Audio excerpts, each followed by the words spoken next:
Shalom, shalom, PPDD, shalom, je vous bénis par le nom puissant de Jésus-Christ. Aujourd'hui, je vais partager avec vous les dangers de la sexualité. Alors, j'avais eu à cœur par rapport à ce qui se passe dans les réseaux sociaux, TikTok partout, Facebook, nos sœurs qui disent qu'ils sont les filles de Dieu, mais quand on voit leur comportement, leur image qui s'affiche, ça ne reflète pas la gloire de notre Seigneur. Donc, j'avais eu à cœur de partager ce sujet.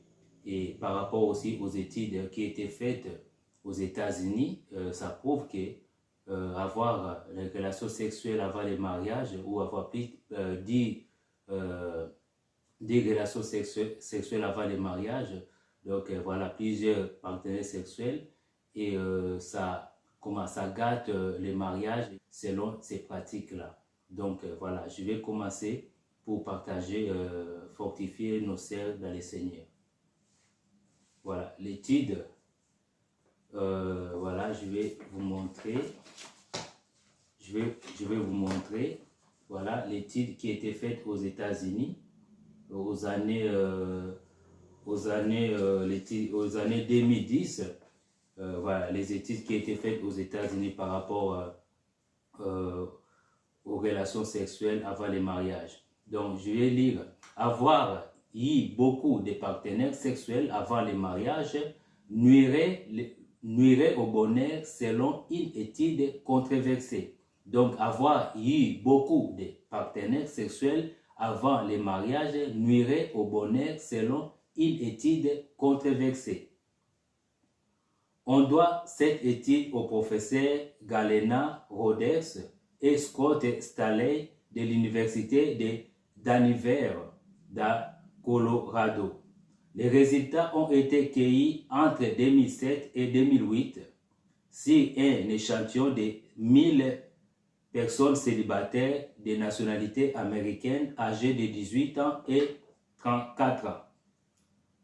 Au cours des 5 années qui ont suivi la sélection de l'échantillon, 418 entre elles se sont unies pour meilleur et pour le pire.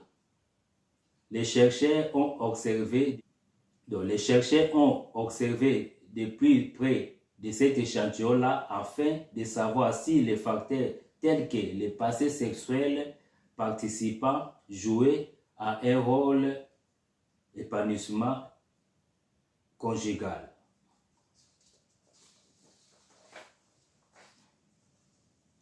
Selon les chercheurs, 23% qui n'ont eu de relations sexuelles qu'avec leur conjoint final auraient un mariage plus heureux que les autres. Ils affichent que ce constat est autant plus frappant pour les femmes. Ils disent, selon les recherches, 23% qui n'ont eu de relations sexuelles qu'avec leur conjoint final auraient un mariage plus heureux que les autres. Ils affirment que ce constat est d'autant plus frappant pour les femmes.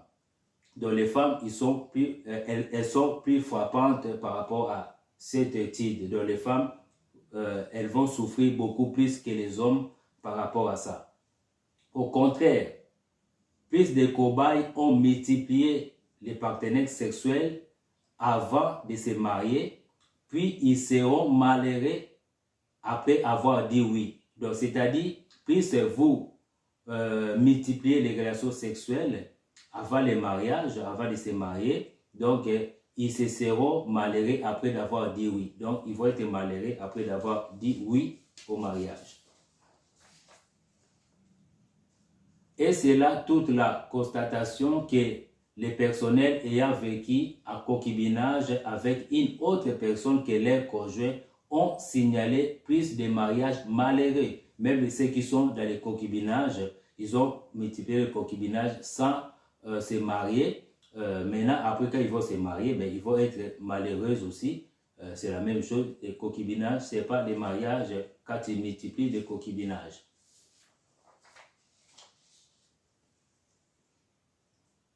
Des chercheurs se sont confiés au HIP Post américain en précisant qu'il fallait prendre des interprétations avec des pincettes.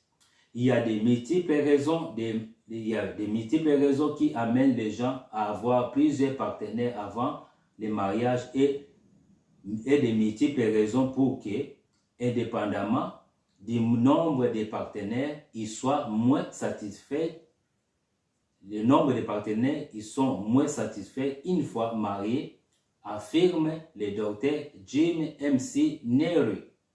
Donc, même si il y a des problèmes, plusieurs raisons qui font que les gens s'échangent plusieurs partenaires, ben, il faut maintenant avoir la mentalité acier, comme le docteur dit, malgré tout ça, mais ils trouvent toujours les gens, ils ne sont pas heureux dans leur mariage après des multiples de partenaires sexuels.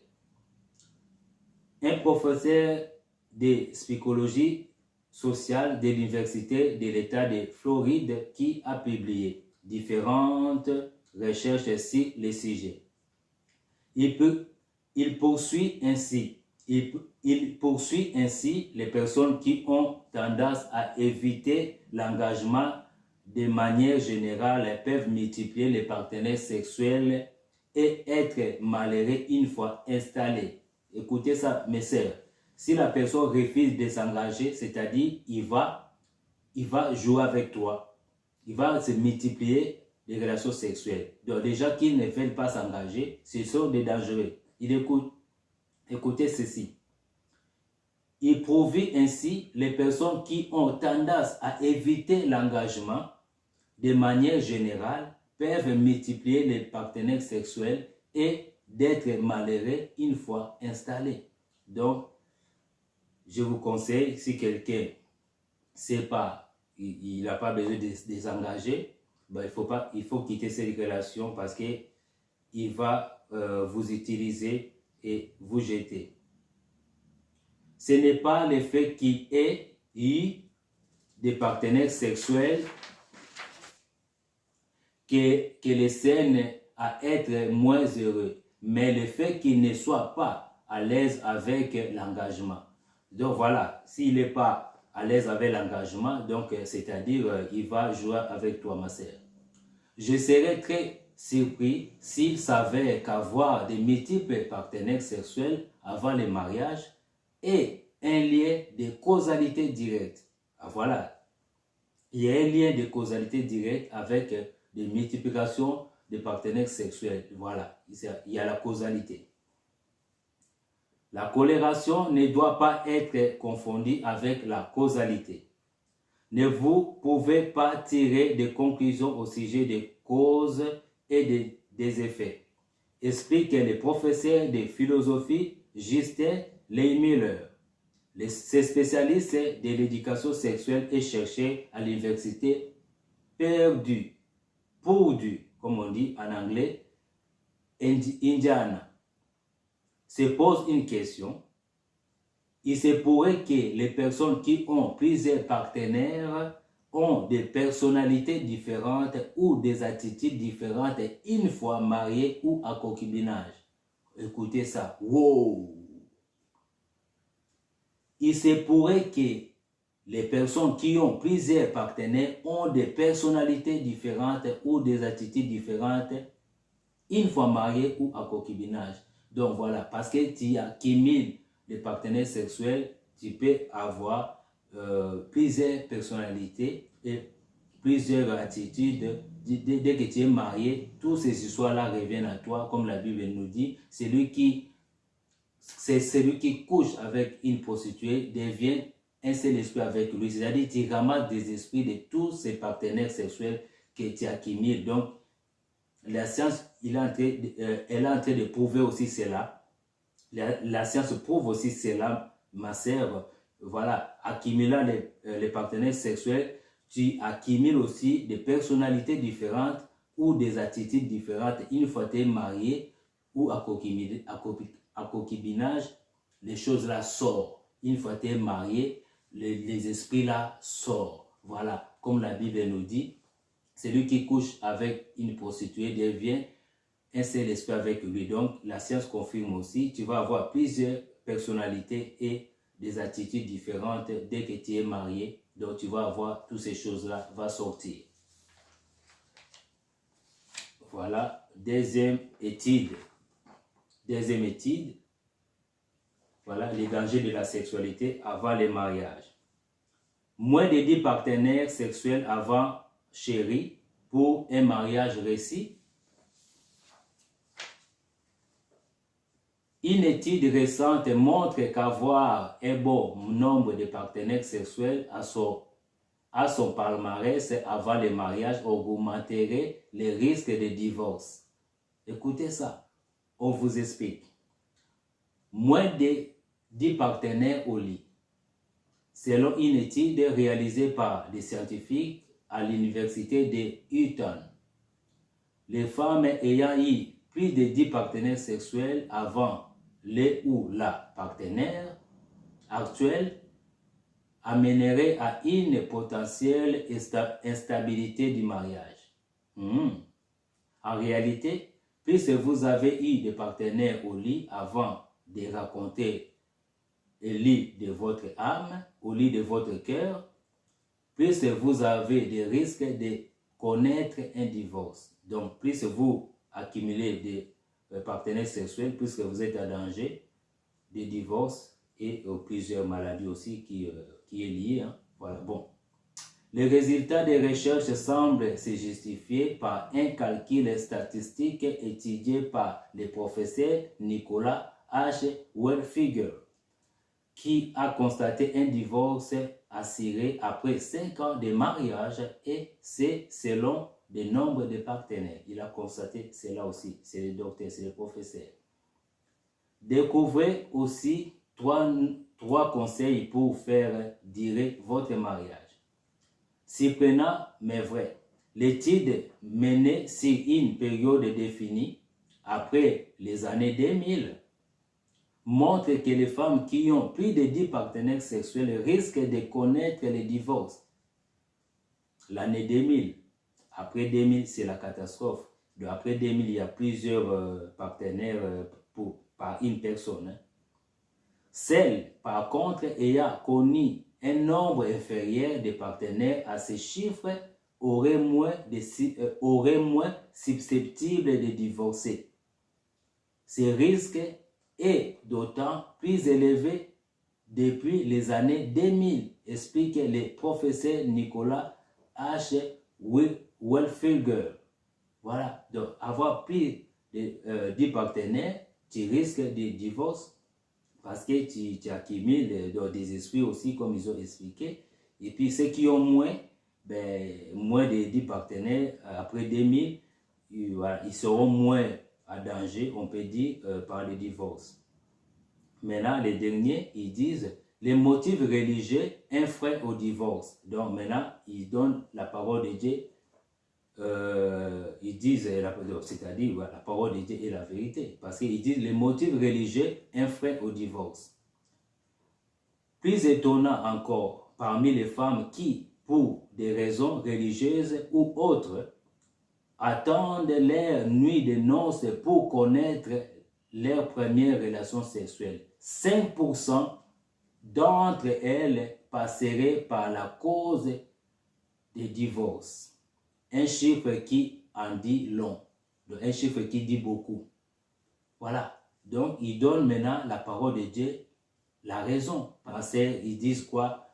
C'est motif religieux que les sœurs attendent leur nuit de noces pour la première fois avoir une relation sexuelle. Alors, toutes les personnes là, ils ont seulement 5% de danger pour avoir le divorce dans leur couple.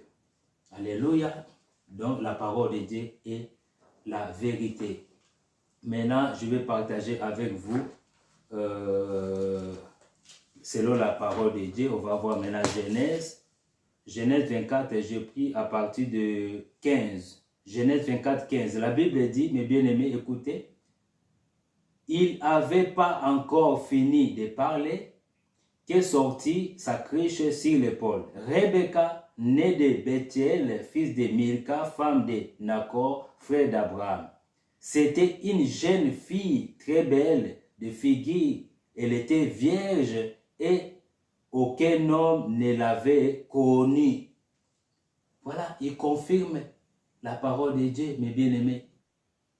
Voilà, aujourd'hui, regarde cette génération, ils ont dit, après 2000, il y a eu des accumulations sexuelles. Sans les mariages, ils accumulent. Alors, il y a des dangers dans la vie de couple et dans la société. Rebecca, elle était pure. Rebecca, elle était pure. C'était une belle femme. Aujourd'hui, si tu es belle, jeune femme, mais elle était fille ici, jeune fille. La Bible dit jeune fille. Était une jeune fille, très belle de figure. Aujourd'hui, si tu es belle, c'est une couronne. Si tu es belle, c'est-à-dire, tu as les listes, tu ne sais plus compter de partenaires. C'est incroyable. Alors, là, la société vous fait perdre votre raison. Votre beauté, ce n'est pas se donner aux hommes. Rebecca, elle était très, très jeune, très belle, la Bible dit. C'était une jeune fille très belle de figure. Elle était vierge et aucun homme ne l'avait connue. Aujourd'hui, qu'est-ce qu'on voit? On voit les filles qui se laissent comme ça. Les filles qui se laissent aller. Qui s'habillent presque pas dans cette génération.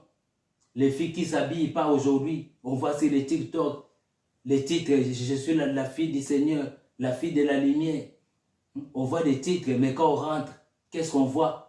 Les danses bizarres, presque pas les vêtements. Tu veux qu'on te respecte, respecte-toi toi-même, ma soeur. On veut voir les vêtements bien, on veut voir, vous êtes bien habillés. Si vous êtes respecté, respectez-vous. Les hommes, ils vont vous respecter, ma soeur. Accumulation des partenaires, les recherches nous disent aujourd'hui, c'est négatif pour les mariages. Il y a aussi des maladies, bien sûr. Alors, je vais lire encore Genèse 24 à partir de 64. Genèse 24, 64. La Bible dit, Rebecca leva aussi les yeux, vit Isaac et descendit de son chameau. Elle dit au serviteur, qui est cet homme qui vient dans notre champ à notre rencontre? Le serviteur répondit, c'est mon Seigneur. Alors, elle prit son voile. Elle se couvrit. Voilà, Rebecca. Voilà, moi je fais des recherches.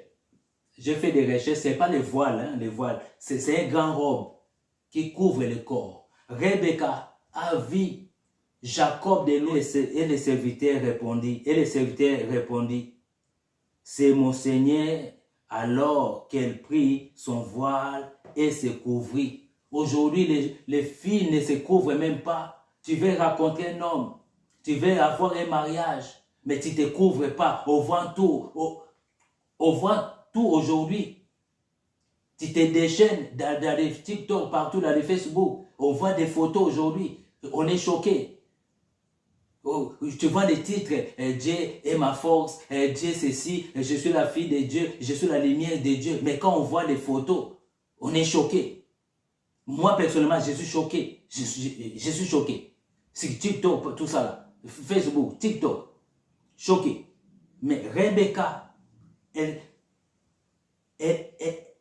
a mis un voile long pour couvrir son corps. Aujourd'hui, les sœurs, elle ne s'habille plus aujourd'hui. Comment tu veux rencontrer un homme? Ma sœur, je te dis la vérité, si tu veux rencontrer un homme, ici, c'est Rebecca, premier rendez-vous. Premier rendez-vous, Rebecca, elle va voir Isaac. Le mariage a été fait dans la famille. On l'a pris Rebecca pour l'amener à Isaac. Dans les rencontres, c'est la première fois qu'on va remarquer si tu es une bonne fille à épouser. La première rencontre, c'est très important, ma sœur, je te dis la vérité. Elle voit un homme, le premier rendez-vous, Rebecca, elle a demandé, c'est qui vient à notre rencontre? Le serviteur lui dit, c'est le Seigneur. C'est le fils de mon Seigneur, de Isaac. Rebecca, elle a pris son voile, elle a couvert son corps. Ce n'est pas le voile qu'on couvre la tête. Il faut faire des recherches, il faut taper. Moi, j'avais fait des recherches, ce n'est pas le voile qu'on couvre la tête, c'est le voile qui couvre le corps. Premier rendez-vous, ma sœur. Comment tu t'habilles? Premier rendez-vous, comment tu t'habilles, ma sœur? Tu t'habilles à brochette? Tu t'habilles à chikwang? Tu t'habilles en semoule? On puisse manger? Ou tu t'habilles comment? Tu t'habilles comment? Aux brochettes? Rebecca, premier rendez-vous, ma sœur, je te dis la vérité. Premier rendez-vous que tu vas faire, toucher le cœur de cet homme, il puisse te prendre en mariage. Parce que les vêtements, si tu t'habilles très bien, l'homme, il va avoir le cœur, waouh. Mais si tu t'habilles comme une brochette là, dans son cœur, il va dire rien, c'est-à-dire, il va manger. Rebecca, c'est une belle jeune fille, très belle. C'est pas parce que tu es belle, tu vas aller courir tous les pays là, tu habites là. Non. La Bible dit Rebecca, très belle, jeune fille belle et vierge. Personne ne l'avait connue. Elle est mariée, première rencontre, elle devait aussi faire n'importe quoi comme aujourd'hui. Dehors, Rebecca, c'était dehors à la rencontre avec Isaac. C'est la première rencontre. Elle devait dire, oui, je suis déjà mariée, on m'a marié à la famille, donc je vais rencontrer Isaac à moitié nu, dévêtu. Non, parce que je ne l'ai jamais connu. Premier rendez-vous, Rebecca, elle a mis un voile long pour couvrir son corps. Ma sœur, c'est très important. Habillez-vous. Habillez-vous, c'est très important. C'est la sainteté. Je vais prendre un verset aussi. 1 Thessaloniciens 4 à partir de 3 jusqu'au 8. La Bible dit 1 Thessaloniciens 4, 3 jusqu'à 8. Ce que Dieu veut, c'est notre sanctification. C'est que vous vous sanctifiez, c'est que vous vous obteniez de l'impudicité. C'est que chacun de vous sache posséder son corps. Voilà. Posséder son corps dans la sainteté et de l'honnêteté. Chacun de nous doit comment, et voilà, vivre dans la sainteté de son corps et de l'honnêteté. Sans vous livrer à une convoitise passionnée comme font les païens. Si tu es une sœur dans le Seigneur, tu ne dois pas s'habiller comme les païennes. Tu ne dois pas se déchaîner dans les TikTok comme des païennes. Ma sœur, Rebecca, elle se respecte elle-même, elle respecte aussi son mari. Premier rendez-vous, Rebecca, elle a couvert son corps. Est-ce que toi, comment tu t'habilles? Tu fais comme des païennes, ma sœur. La Bible dit encore,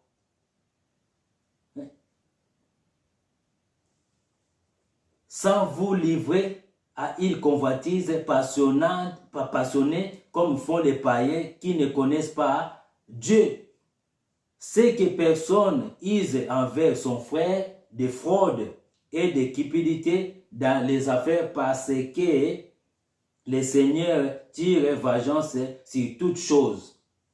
Comme nous vous l'avons déjà dit et attesté, car Dieu ne nous a pas appelés à l'impureté, mais à la sanctification. Dieu nous a appelés à la sanctification, ma sœur. Dieu nous a appelés à la sanctification. Celui donc qui rejette ses préceptes ne rejette pas un homme, mais rejette Dieu, qui nous a aussi donné son Esprit Saint. Voilà, si tu as l'Esprit Saint, ma sœur, ce verset ici, ça doit t'habiller comme les comportements, comme les caractères. Voilà, aujourd'hui, on a besoin de sœurs respectueuses, on a besoin de sœurs pures. La Bible nous dit, mes bien-aimés, c'est le corps du Saint-Esprit. Aujourd'hui, si tu t'exposes, tu mets ta vie à danger et les frères à danger aussi. Alléluia. Tu mets les vies de frères à danger aussi et ta vie à danger. Parce qu'il n'y a pas la sainteté. Ma sœur, il faut lire ce chapitre très très bien. Et Thessaloniciens 4 à partir de 3 jusqu'au 8e verset. Voilà, je vais lire encore Jacques 1,12. Jacques 1,12, la Bible dit, « Heureux l'homme qui supporte patiemment la tentation, car après avoir été éprouvé, il recevra la couronne de la vie que le Seigneur a promise à ceux qui l'aiment. Que personne, lorsqu'il est tenté, ne dise, c'est Dieu qui m'a tenté, car Dieu ne peut être tenté par le mal. Et il n'est tenté lui-même par personne. » Voilà, c'est toi-même, tu es tenté, tu t'habilles mal, tu te comportes mal. Dieu ne tente pas. Quand tu es dans le Seigneur, il faut, quand tu mets les titres partout, je suis la fille du Seigneur, respecte-toi, parce que ce que tu fais, ce n'est pas Dieu. Voilà, ce n'est pas Dieu. Si tu es la fille du Seigneur, la Bible dit, les tentations là, ce n'est pas de Dieu. Alléluia. Mais chacun est tenté quand il est attiré et amorcé par sa propre convoitise. Ça, c'est tes propres désirs. Tu veux te montrer ton corps. C'est à toi. C'est toi, c'est tes désirs à toi. Puis, la convoitise, lorsqu'elle a été conçue, affronte les péchés. Voilà. Quand tu te montres ton corps là, partout dans les TikTok, Facebook, tu attires quoi? Les convoitises. Après, ça va être conçu, ça doit affronter quoi? Les péchés. Quand ça va affronter les péchés, et les péchés étant consommés, produit la mort. Voilà. Ça va être consommé après, quand tu vas attirer les frères, les hommes, parce que tu t'habilles mal, tu te comportes mal, tu te déchaînes sur TikTok, Facebook, partout. Tu mets ta vie à danger et la vie des frères à danger. Ou les vies des frères aussi à danger, ma sœur. Respecte-toi. La parole de Dieu. Voilà. Veux que tu sois dans les mariages. Tu sois dans les mariages, ma sœur. Regardez Rebecca. Elle était dans les mariages. La Bible nous dit, elle était jeune, belle. Ta beauté ne donne pas, alléluia, ta beauté ne donne pas le certificat, alléluia, de la prostitution. Alléluia, ta beauté c'est la gloire de Dieu. Ta beauté ne te donne pas le certificat de la prostitution, ma sœur. Alléluia. Protège-toi. Rebecca, elle était belle, jeune, belle. La Bible dit très très belle. Elle était pire jusqu'au mariage. Aujourd'hui, voilà, l'étude nous prouve, voilà les motifs religieux aujourd'hui qui fait les freins au mariage. Parce qu'ils attendent leur nuit de noces pour connaître leur première relation sexuelle.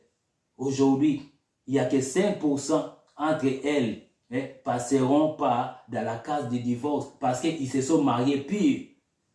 Voilà. Je lis avec vous l'étude qui prouve que les motifs religieux, c'est un frein au divorce. Pourquoi c'est plus étonnant encore parmi les femmes qui, pour les raisons religieuses ou autres, attendent leur nuit de noces pour connaître leur première relation sexuelle, seulement 5% entre elles passeraient par la case du divorce. Un chiffre qui a dit long. Un chiffre qui a dit long.